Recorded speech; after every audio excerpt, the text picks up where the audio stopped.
50th Daytona 500 will mark another major milestone in the globalization of NASCAR as 3 more open-wheel veterans take over full-time Cup rides. Tune up the bagpipes. Dario Franchitti will win at Indianapolis. Dario Franchitti has abandoned the chance to defend an Indy 500 and IRL title to drive a stock car for Chip Ganassi Racing. The time came for a new challenge, and then this is it. Jacques Villeneuve is one of only 3 drivers to win an F1 World Championship.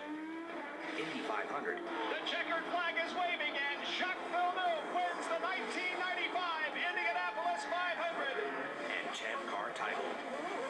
Now, he takes his pedigree to Bill Davis Racing, looking to conquer NASCAR. And it's official. Patrick Carpentier will take over the duties of the Gillette Evernham No. 10 Dodge.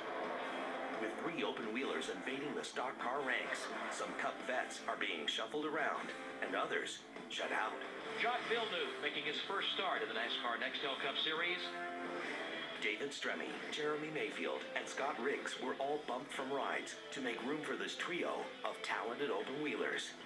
Stremme is still without a Cup ride, but will at least run part-time for Rusty Wallace Racing in the Nationwide Series next season. Mayfield didn't have to wait too long for his number to be called. Mayfield making his first start for the Haas CNC Racing team has done a lot of damage to that car. And neither did Riggs. Haas CNC grabbed them both. Carpentier, who replaced Riggs in the 10 at the Glen. Patrick Carpentier, a lot of high hopes about what this open-wheel driver can do here today. Will be replacing Riggs permanently at Phoenix. This leaves Johnny Sauter and Jeff Green waiting on the unemployment line, as NASCAR's game of 200-mile-per-hour musical chairs isn't quite over yet.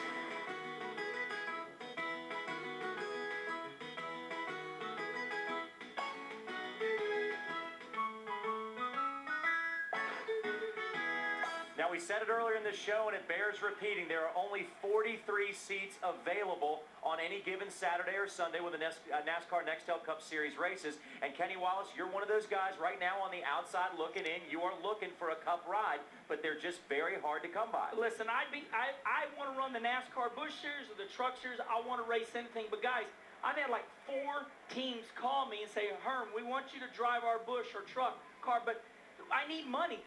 We need a little bit.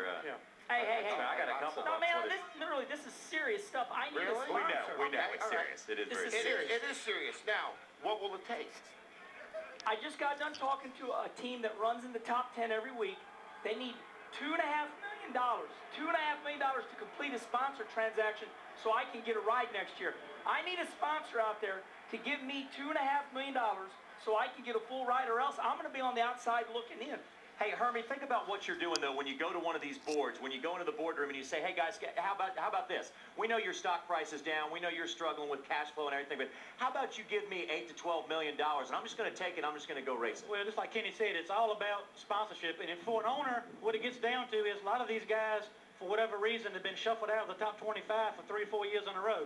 So as an owner, you go to a sponsor and say, well, I got this guy that's been shuffled out of the top 25. He's been around a while. He's got a record, although not a very good one. Or we got this open-wheel guy came in. He's won the Indianapolis 500. Maybe he won this open-wheel championship. You're selling potential of what he did somewhere else, and they're having better luck selling that than they are a proven commodity here in this book. But it all boils down to what an owner thinks they can do going to a sponsor. Can you sell a established guy knowing as an owner, I'd rather have Kenny Wallace drive my car if I'm an owner than any of these open-wheel guys come in.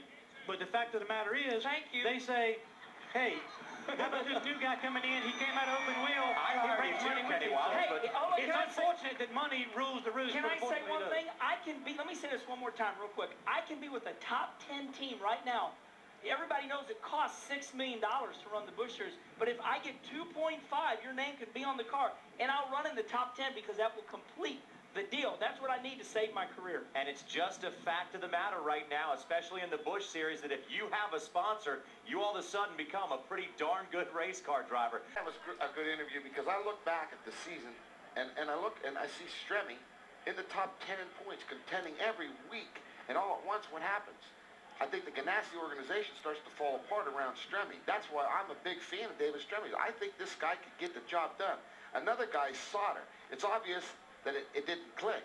Now, as far as Jeff Green and Sterling and Tony Raines, these guys, I don't know. They've not done well lately.